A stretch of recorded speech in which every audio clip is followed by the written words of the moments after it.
नमस्कार। आप देख रहे हैं क्यूरोपीडिया। भारत, जहां हर पत्थर के नीचे एक कहानी छुपी है और हर मंदिर अपने भीतर सदियों पुराने रहस्य समेटे हुए है। आज हम आपको उन मंदिरों की दहलीज तक ले चलेंगे जो समय की धूल में खो गए या जिनका रहस्य आज भी अनसुलझा है। तो चलिए शुरू करते हैं भारत के अनसुलझे रहस्यों की ये रोमांचक यात्रा।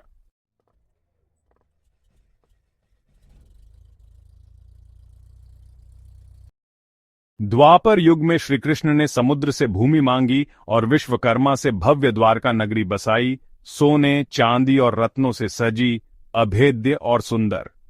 महाभारत के बाद गांधारी के श्राप से यदुवंश नष्ट हुआ। श्री कृष्ण के प्रस्थान के साथ ही समुद्र ने द्वारका को डुबो दिया। आज भी ये नगरी रहस्य और आस्था का केंद्र है।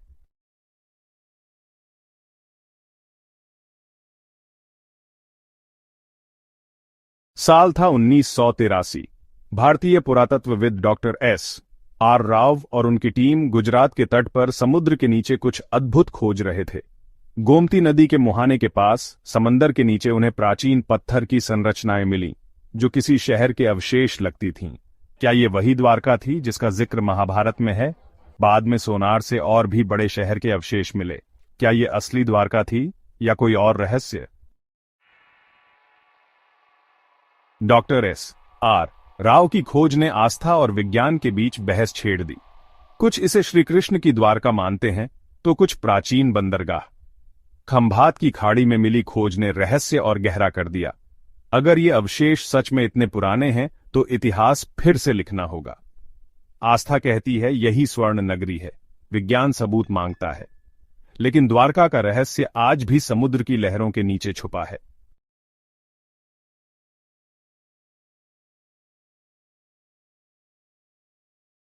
आज की तारीख में द्वारका सिर्फ एक तीर्थ स्थल नहीं, बल्कि एक जीती जागती पुरातात्विक साइट है। आज भी जब आप गुजरात के द्वारकाधीश मंदिर जाते हैं तो वहां के पुजारी और स्थानीय लोग आपको समुद्र में डूबी उस नगरी की कहानियां सुनाते हैं।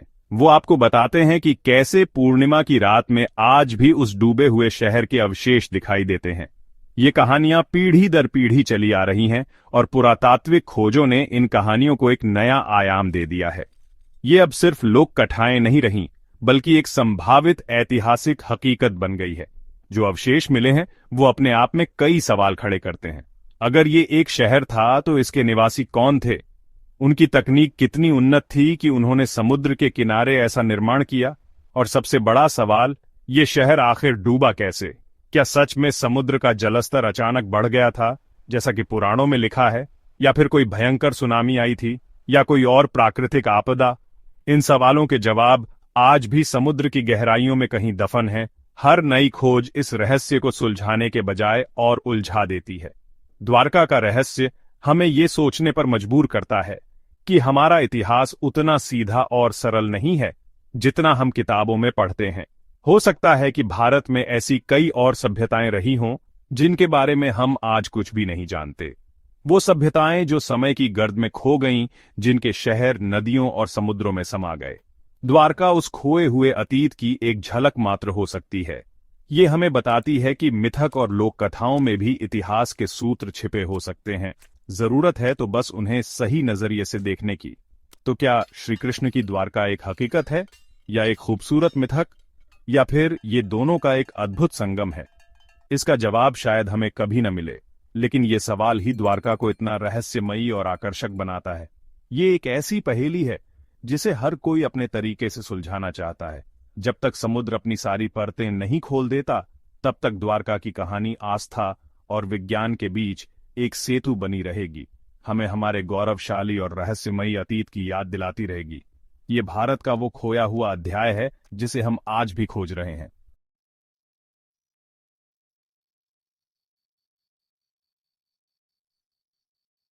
महाराष्ट्र के एलोरा की गुफाओं में स्थित कैलाश मंदिर एक ही विशाल चट्टान को ऊपर से नीचे तराश कर बनाया गया है। इसकी भव्यता और सटीकता देखकर हर कोई हैरान रह जाता है। 8वीं शताब्दी में राष्ट्रकूट राजा कृष्ण प्रथम ने इसका निर्माण करवाया था। कहते हैं 4 लाख टन पत्थर हटाकर यह मंदिर सिर्फ 18 साल में बना। आज भी इसकी रचना एक रहस्य है। क्या यह सचमुच इंसानों का ही काम था,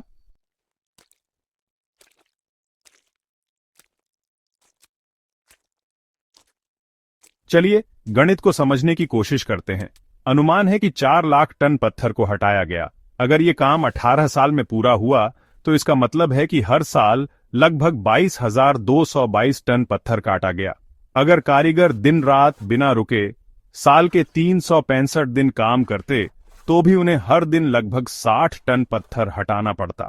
और अगर हम मान लें कि वो सिर्फ 12 घंटे काम करते थे तो उन्हें हर घंटे 5 टन यानी 5,000 किलो पत्थर उस विशाल चट्टान से अलग करना पड़ता।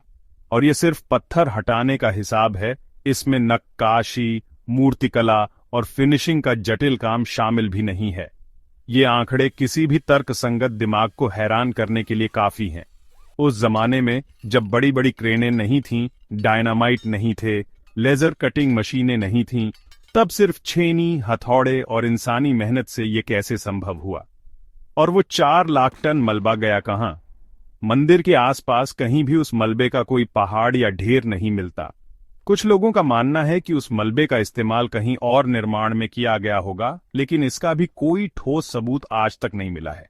ये एक और पहेली है जो कैलाश मंदिर के रहस्य को और गहरा बनाती है।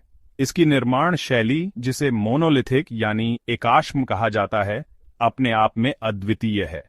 दुनिया में और भी मोनोलिथिक संरचनाएं हैं, जैसे जॉर्डन का पेट्रा या इथियोपिया के लालीबेला चर्च, लेकिन कैलाश मंदिर का पैमाना, इसकी जटिलता और इसकी कलात्मकता इन सब से कहीं आगे है। ये सिर्फ एक इमारत नहीं है, बल्कि एक बहुमंजिला परिसर है जिसमें अलग अलग हॉल, पुल और आंगन है। और ये सब कुछ एक ही चट्टान का हिस्सा है। इसे बनाने वाले इंजीनियरों और कारीगरों का ज्ञान और कौशल हमारी आज की समझ से परे है। उन्होंने पत्थर के स्वभाव को कैसे समझा होगा? उन्होंने बिना किसी आधुनिक उपकरण के इतनी सटीक गणनाएं कैसे की होंगी? ये सवाल कई लोगों को इस निष्कर्ष पर पहुंचाते हैं कि शायद इस मंदिर को बनाने में किसी अलौकिक या गैर मानवीय शक्ति का हाथ था। कुछ थ्योरिस्ट्स का तो यहां तक मानना है कि इसे बनाने के लिए किसी प्राचीन, उन्नत तकनीक का इस्तेमाल किया गया था जो आज खो चुकी है, या फिर इसे एलियंस ने बनाया था। हालांकि पुरातत्वविद इन सिद्धांतों को खारिज करते हैं और इसे इंसानी कौशल और दृढ़ संकल्प का एक चरम उदाहरण मानते हैं। लेकिन वो भी इस बात का कोई स्पष्ट जवाब नहीं दे पाते कि ये चमत्कार महज 18 सालों में कैसे पूरा हो गया।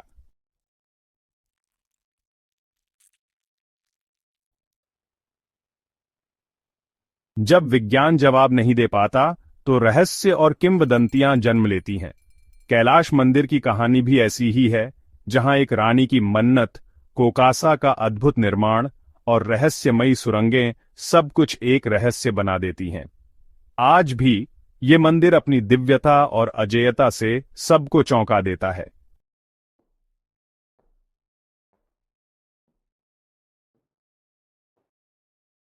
तो आखिर कैलाश मंदिर है क्या? क्या ये राष्ट्रकूट राजाओं की भक्ति, उनके धन और हजारों गुमनाम कारीगरों की सालों की मेहनत का नतीजा है, या फिर ये किसी खोई हुई प्राचीन तकनीक का प्रमाण है जिसके सामने आज का विज्ञान भी बौना नजर आता है? या फिर जैसा कि कुछ लोग मानते हैं, ये किसी दैवीय या पारलौकिक शक्ति का हस्तक्षेप है, एक ऐसा निर्माण जिसे इंसान बना ही नहीं सकते? ये सवाल आज भी एलोरा की गुफाओं में गूंजते हैं। जब आप वहां खड़े होकर उस विशाल संरचना को देखते हैं तो आप तर्क और आस्था के बीच झूलने लगते हैं। आधुनिक वास्तुकार और इंजीनियर आज भी इस संरचना का अध्ययन करते हैं। वे इसके ड्रेनेज सिस्टम, इसकी संरचनात्मक स्थिरता और इसकी कलात्मक समरूपता को देखकर हैरान रह जाते हैं। उन्होंने एक ऐसा जल निकासी तंत्र बनाया था जो आज 1200 साल बाद भी पूरी तरह से काम करता है और मंदिर को बारिश के पानी से बचाता है। उन्होंने बिना किसी सीमेंट या जोड़ने वाले मसाले के एक ही चट्टान में पुल और बहुमंजिला इमारतें खड़ी कर दीं। ये इंजीनियरिंग का एक ऐसा स्तर है जो हमें ये सोचने पर मजबूर करता है कि हम अपने पूर्वजों के ज्ञान के बारे में कितना कम जानते हैं। कैलाश मंदिर सिर्फ एक धार्मिक स्थल नहीं है, ये मानव क्षमता की सीमाओं को चुनौती देता एक स्मारक है। ये हमें बताता है कि हमारे पूर्वजों के पास सिर्फ आस्था ही नहीं, बल्कि एक ऐसा गहरा वैज्ञानिक और इंजीनियरिंग ज्ञान भी था जिसे हम आज पूरी तरह से समझ भी नहीं पाए हैं। ये हमें ये भी याद दिलाता है कि इतिहास में बहुत कुछ ऐसा है जो अभी भी खोजा जाना बाकी है। हर पत्थर के पीछे एक कहानी है, हर नक्काशी के पीछे एक रहस्य है। अंत में कैलाश मंदिर एक प्रश्न चिन्ह की तरह खड़ा है। ये वास्तुकला का एक चमत्कार है या उससे भी बढ़कर कुछ और? इसका जवाब हर व्यक्ति अपनी श्रद्धा, अपने ज्ञान और अपनी कल्पना के अनुसार देता है। लेकिन एक बात तय है, जब तक इंसान इस धरती पर रहेगा, वो एलोरा के इस अजूबे को देखकर हैरान होता रहेगा और ये सवाल पूछता रहेगा कि आखिर इसे किसने और कैसे बनाया। ये वो रहस्य है जिसे शायद पत्थर अपने सीने में हमेशा के लिए दफन रखना चाहते हैं।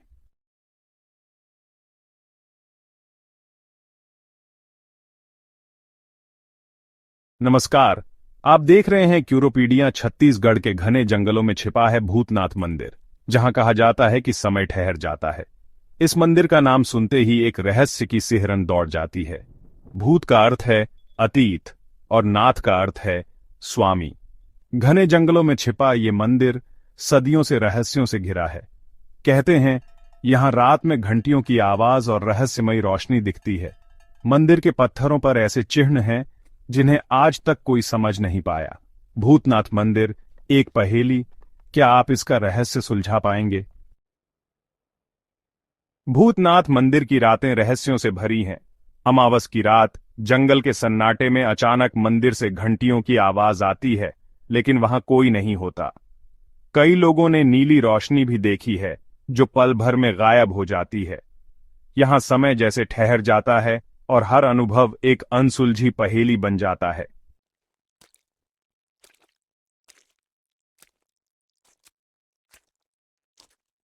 भूतनाथ मंदिर की दीवारों पर उकेरे गए रहस्यमयी प्रतीक आज भी अनसुलझे हैं। ये साधारण चित्र नहीं, बल्कि गणितीय सटीकता और खगोलीय संकेतों से भरे हैं। कुछ लोग इन्हें देवताओं की भाषा मानते हैं, तो कुछ इन्हें प्राचीन ज्ञान का कोड कहते हैं। शायद कुछ रहस्य बने रहने के लिए ही होते हैं।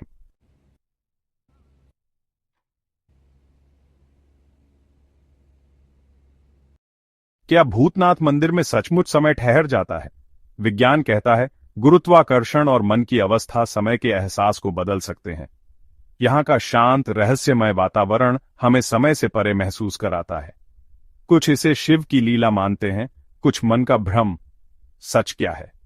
शायद यही रहस्य हमें यहां बार बार खींच लाता है। बंगाल की खाड़ी के किनारे बसा महाबलीपुरम अपने शोर टेम्पल के लिए मशहूर है। लेकिन क्या आप जानते हैं, कभी यहां 7 भव्य मंदिर थे जिनमें से 6 समुद्र में समा गए। लोक कथाओं के अनुसार इन मंदिरों की सुंदरता से देवता भी ईर्ष्या करते थे और समुद्र ने उन्हें डुबा दिया। आज सिर्फ एक मंदिर बचा है जो उस खोई हुई भव्यता की गवाही देता है। सदियों तक ये रहस्य समुद्र की गहराइयों में छुपा रहा, जब तक प्रकृति ने खुद इसका राज नहीं खोला।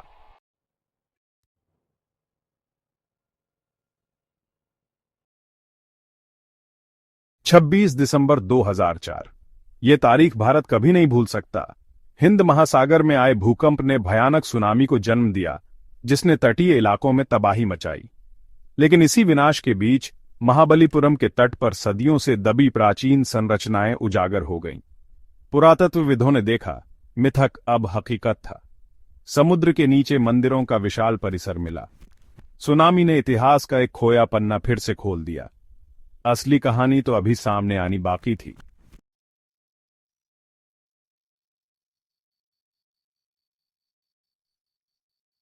सुनामी के बाद हुई खोजों ने समुद्र के नीचे छिपे एक प्राचीन शहर के रहस्य को उजागर किया।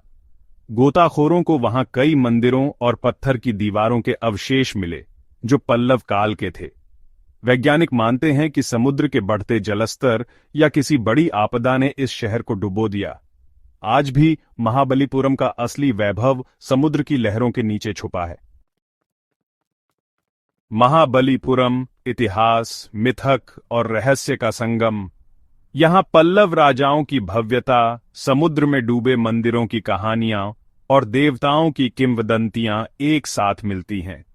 क्या ये शहर सिर्फ एक बंदरगाह था या कोई दिव्य लोक? शायद इसका जवाब समुद्र की लहरों में ही छुपा है।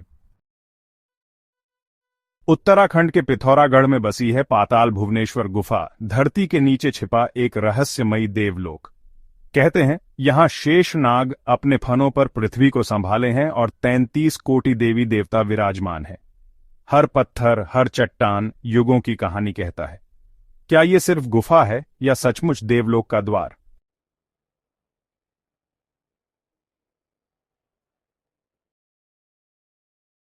गुफा के भीतर अद्भुत पत्थर हैं जिनमें पौराणिक कथाएं कैद हैं। यहां आपको ऐरावत के पैर, गणेश का सिर और 4 द्वार, रण, पाप, धर्म, मोक्ष दिखते हैं। शिवलिंग पर गिरती जलधारा, कामधेनु की आकृति और बढ़ती चट्टान सब रहस्य से भरे हैं। विज्ञान इसे प्राकृतिक मानता है, आस्था इसे देवताओं का निवास।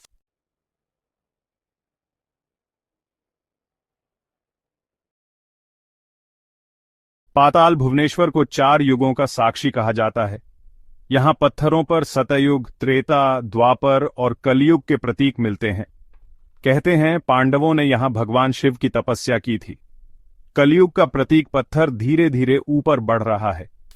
मान्यता है जिस दिन ये छत से टकराएगा कलयुग का अंत होगा। ये गुफा सिर्फ देवताओं का निवास नहीं बल्कि ब्रह्मांड की घड़ी है। यहां आकर लगता है हम समय के साक्षी हैं।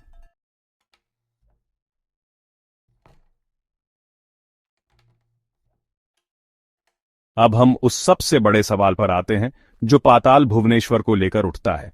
क्या यह गुफा वाकई पाताल लोक का प्रवेश द्वार है?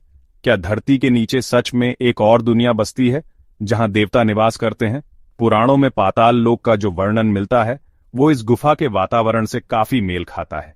एक रहस्यमयी, दिव्य और अलौकिक दुनिया जो इंसानी समझ से परे है। यहाँ की ऊर्जा, यहाँ की खामोशी और यहाँ की चट्टानों पर उकेरी गई कथाएं सब कुछ इसी ओर इशारा करती हैं कि ये कोई साधारण जगह नहीं है। वैज्ञानिक दृष्टिकोण से देखें तो ये एक कार्स्ट केव है जो लाखों सालों में पानी के बहाव से चूना पत्थर की चट्टानों के कटने से बनी है। चट्टानों की अजीबोगरीब आकृतियां भी प्राकृतिक प्रक्रिया का ही परिणाम है। लेकिन विज्ञान इस बात का जवाब नहीं दे पाता कि इन आकृतियों का पौराणिक कथाओं से इतना सटीक मेल कैसे है। क्या ये महज एक संयोग है या फिर हमारी कथाओं में ही कोई गहरा वैज्ञानिक रहस्य छिपा है जिसे हम अभी तक समझ नहीं पाए हैं? ये सवाल इस जगह को और भी ज्यादा रहस्यमयी बना देता है, जहां विज्ञान और आस्था आमने सामने खड़े हो जाते हैं। स्थानीय पुजारियों और लोगों का विश्वास अटूट है। वो इसे सिर्फ एक गुफा नहीं बल्कि एक जीवित देव स्थान मानते हैं। उनका कहना है कि यहां आज भी देवताओं का वास है और अगर आप सच्चे मन से यहां आएं तो आपको उनकी उपस्थिति का एहसास जरूर होगा। कई लोगों ने यहां पर अजीबोगरीब अनुभव होने की बात कही है। किसी को घंटियों की आवाज सुनाई दी तो किसी को लगा कि कोई अदृश्य शक्ति उनके साथ चल रही है। ये अनुभव व्यक्तिगत हो सकते हैं, लेकिन ये इस जगह की रहस्यमयी प्रकृति को और भी गहरा कर देते हैं। ये वो जगह है जहां विश्वास तर्क पर भारी पड़ता है। तो अंत में सवाल वही रहता है, पाताल भुवनेश्वर क्या है? एक भूवैज्ञानिक अजूबा या धरती के नीचे छिपा एक देवलोक? क्या ये हमारे पूर्वजों की कल्पना की उड़ान थी या फिर एक ऐसी सच्चाई जिसे उन्होंने अपनी आंखों से देखा और पत्थरों पर हमेशा के लिए अंकित कर दिया? इसका जवाब शायद हमें कभी न मिले, लेकिन एक बात तय है, पाताल भुवनेश्वर की यात्रा आपको एक ऐसे रहस्य से रूबरू कराती है जो आपको सोचने पर, सवाल करने पर और विश्वास करने पर मजबूर कर देता है। ये भारत की आत्मा का वो टुकड़ा है जो आज भी धरती के गर्भ में धड़क रहा है।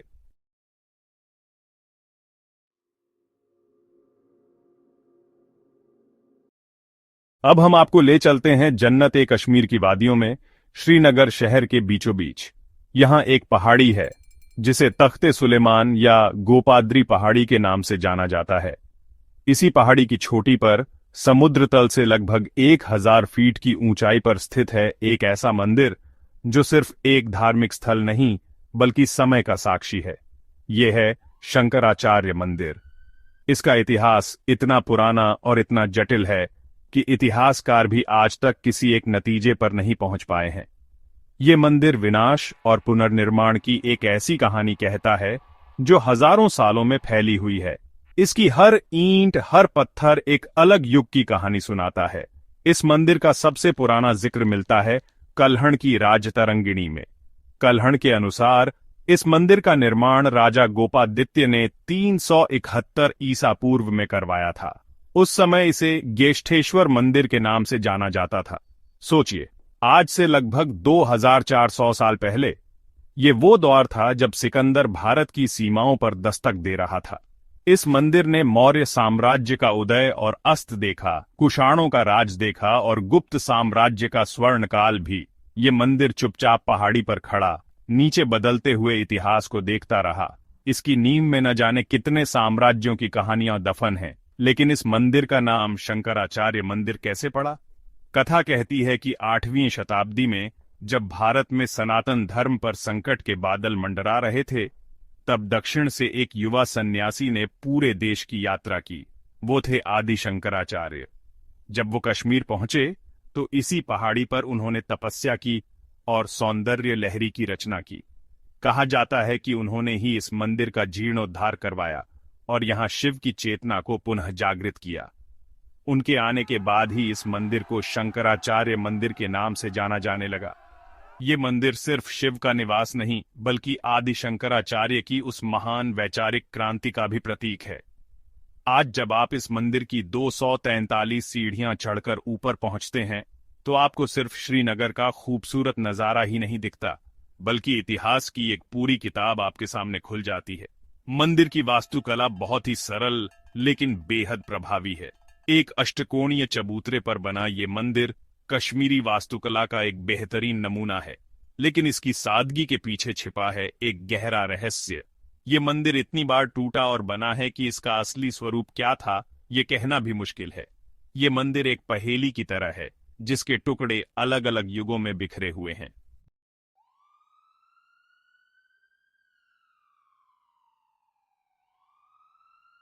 शंकराचार्य मंदिर का इतिहास सिर्फ निर्माण का नहीं, बल्कि विनाश और पुनर्जन्म की एक अंतहीन गाथा है। इस मंदिर ने समय के कई थपेड़े झेले हैं। विदेशी आक्रमणकारियों से लेकर प्राकृतिक आपदाओं तक हर किसी ने इस पर अपनी छाप छोड़ी है। कहा जाता है कि सुल्तान सिकंदर बुतशिकन के दौर में कश्मीर के कई मंदिरों को तोड़ा गया और इस मंदिर को भी भारी नुकसान पहुंचाया गया था। लेकिन हर बार जब भी इस मंदिर को नष्ट करने की कोशिश की गई, ये किसी फीनिक्स पक्षी की तरह अपनी ही राख से दोबारा जी उठा। ये सिर्फ पत्थर की इमारत नहीं, बल्कि आस्था की वो लौ है जिसे कोई तूफान बुझा नहीं सका। इस मंदिर का पुनर्निर्माण कई राजाओं और शासकों ने करवाया। राजा गोपादित्य के बाद राजा ललितादित्य मुक्तपीड़ ने भी इसके जीर्णोद्धार में योगदान दिया। फिर सिख साम्राज्य के दौर में गवर्नर शेख गुलाम मोहिउद्दीन ने इसकी सीढ़ियों की मरम्मत करवाई। यहां तक कि डोगरा शासकों ने भी इस मंदिर की देखरेख में कोई कसर नहीं छोड़ी। ये मंदिर इस बात का सबूत है कि आस्था किसी एक धर्म या समुदाय की जागीर नहीं होती। ये एक साझा विरासत है जिसे हर युग के लोगों ने सहेज कर रखा है। इसका हर पुनर्निर्माण इसकी दीवारों में एक नई कहानी जोड़ता गया। सबसे दिलचस्प बात यह है कि हर पुनर्निर्माण के साथ मंदिर के स्वरूप में थोड़ा बहुत बदलाव आता गया। आज जो मंदिर हम देखते हैं वो शायद वैसा नहीं है जैसा राजा गोपादित्य ने बनवाया था या जैसा आदि शंकराचार्य ने देखा था। इसकी वास्तुकला में आपको अलग अलग युगों की झलक मिलेगी। पुरानी नींव पर नई दीवारें, पुराने पत्थरों के साथ नए पत्थर। ये मंदिर समय का एक कोलाज है। ये हमें सिखाता है कि कुछ भी स्थायी नहीं है, सब कुछ बदलता है। लेकिन जो चीज नहीं बदलती वो है इस स्थान की पवित्रता और यहाँ की आध्यात्मिक ऊर्जा जो हजारों सालों से बरकरार है। ये मंदिर एक मूक दर्शक की तरह है जिसने कश्मीर के इतिहास के हर उतार चढ़ाव को देखा है। इसने राजाओं को बनते और बिगड़ते देखा है, सल्तनतों को उठते और गिरते देखा है। इसने शांति के दौर भी देखे हैं और अशांति की आग भी, लेकिन ये आज भी उसी शान से खड़ा है, अपनी कहानी सुना रहा है। ये कहानी है जिजीविषा की, ये कहानी है अटूट विश्वास की। ये मंदिर हमें याद दिलाता है कि चाहे कितनी भी मुश्किलें क्यों ना आएं, जो सच्चा है, जो पवित्र है, वो हमेशा बना रहता है किसी न किसी रूप में।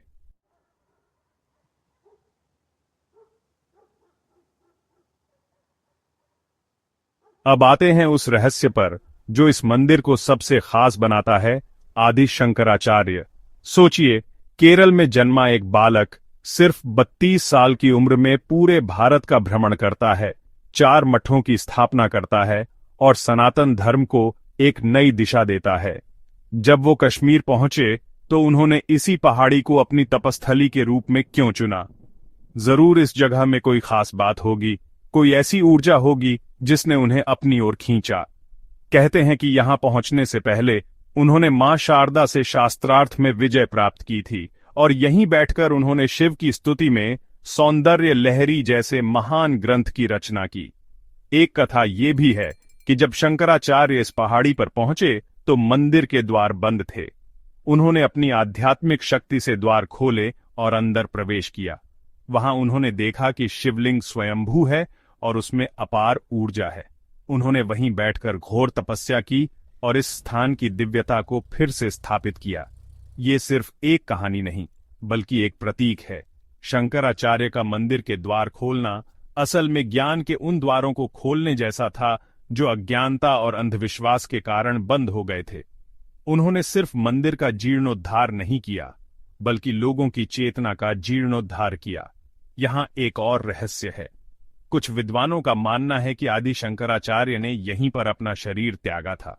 हालांकि ज्यादातर लोग मानते हैं कि उन्होंने केदारनाथ में समाधि ली थी, लेकिन इस मंदिर से उनका जुड़ाव इतना गहरा है कि कई लोग इसे ही उनका अंतिम स्थान मानते हैं। सच जो भी हो, ये बात तय है कि इस जगह पर शंकराचार्य की ऊर्जा आज भी महसूस की जा सकती है। जब आप यहाँ की खामोशी में बैठते हैं तो आपको लगता है कि आप उस महान आत्मा से जुड़ रहे हैं जिसने पूरे भारत को एक सूत्र में पिरो दिया था। इस मंदिर का हर कोना शंकराचार्य की याद दिलाता है। यहाँ की हवा में उनके श्लोक गूंजते हैं, यहाँ के पत्थरों पर उनकी तपस्या की छाप है। ये मंदिर सिर्फ एक इमारत नहीं, बल्कि एक विचार का प्रतीक है। अहम ब्रह्मास्मि का विचार, तत्त्वम असि का विचार। ये वो विचार है जो हमें बताता है कि ईश्वर कहीं बाहर नहीं, हमारे अंदर ही है।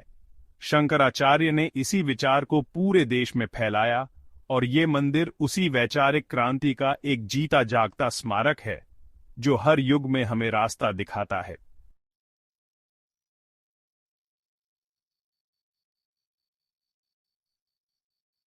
तो आखिर शंकराचार्य मंदिर का अंतिम रहस्य क्या है? इसका रहस्य इसके नाम में ही छिपा है। एक ऐसा मंदिर जो हर युग में बदलता रहा, लेकिन कभी खत्म नहीं हुआ। ये उस सूरज की तरह है जो हर शाम ढलता है, लेकिन हर सुबह एक नई ऊर्जा के साथ फिर से उगता है। इस मंदिर ने विनाश देखा, लेकिन हर विनाश के बाद इसका और भी मजबूती से पुनर्निर्माण हुआ। ये हमें बताता है कि भौतिक शरीर नष्ट हो सकता है, इमारतें टूट सकती हैं, लेकिन आत्मा अमर है, विचार अमर है, आस्था अमर है। ये मंदिर उसी अमर आत्मा का प्रतीक है। इसकी भौगोलिक स्थिति भी इसे खास बनाती है। पहाड़ी की चोटी पर होने के कारण ये पूरे श्रीनगर शहर पर नजर रखता है। ये एक अभिभावक की तरह है जो चुपचाप अपने शहर की रक्षा कर रहा है। यहां से आप डल झील की खूबसूरती देख सकते हैं, झेलम नदी को बहते हुए देख सकते हैं और बदलते हुए शहर की धड़कन को महसूस कर सकते हैं।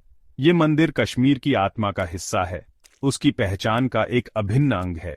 ये सिर्फ एक हिंदू मंदिर नहीं, बल्कि कश्मीरियत की उस भावना का प्रतीक है जो सभी को अपने में समेट लेती है। आज भी जब आप इस मंदिर में जाते हैं तो आपको एक अजीब सी शांति का अनुभव होता है। नीचे शहर का शोरगुल है, लेकिन ऊपर एक दिव्य खामोशी है। ये खामोशी आपको अपने अंदर झांकने का मौका देती है। ये आपको उन सवालों के जवाब तलाशने में मदद करती है जो आप रोजमर्रा की जिंदगी में भूल जाते हैं। ये मंदिर एक आईने की तरह है जो आपको आपसे मिलवाता है। ये वो जगह है जहां इतिहास, अध्यात्म और प्रकृति का अद्भुत संगम होता है। ये सिर्फ एक पर्यटन स्थल नहीं, बल्कि एक तीर्थ यात्रा है जो आपके मन के भीतर होती है। तो क्या शंकराचार्य मंदिर सिर्फ पत्थरों का एक ढांचा है जो समय की मार झेलता रहा, या ये भारत की उस अदम्य जिजीविषा का प्रतीक है जो हर चुनौती के बाद और भी मजबूत होकर उभरती है? ये एक ऐसा मंदिर है जो हर युग में एक नए रूप में प्रकट होता है, एक नया संदेश देता है। ये हमें सिखाता है कि परिवर्तन ही जीवन का नियम है और हर अंत एक नई शुरुआत का संकेत है।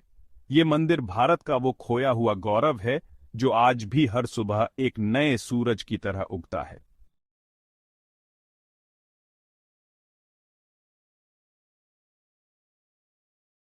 तो दोस्तों, द्वारका के डूबे हुए शहर से लेकर पाताल भुवनेश्वर की रहस्यमयी गुफा तक, कैलाश के अजूबे से लेकर शंकराचार्य के अमर मंदिर तक, हमने आज भारत के कुछ खोए हुए मंदिरों की यात्रा की। लेकिन एक बात समझ लीजिए, ये सिर्फ मंदिर नहीं, ये सिर्फ पत्थर और ईंट की इमारतें नहीं हैं। ये भारत की आत्मा के वो टुकड़े हैं जो आज भी जिंदा हैं, आज भी धड़क रहे हैं। ये हमारी हजारों साल पुरानी सभ्यता के वो पन्ने हैं जिन पर लिखी हर कहानी एक रहस्य है, एक पहेली है, जिसका जवाब हम आज भी ढूंढ रहे हैं।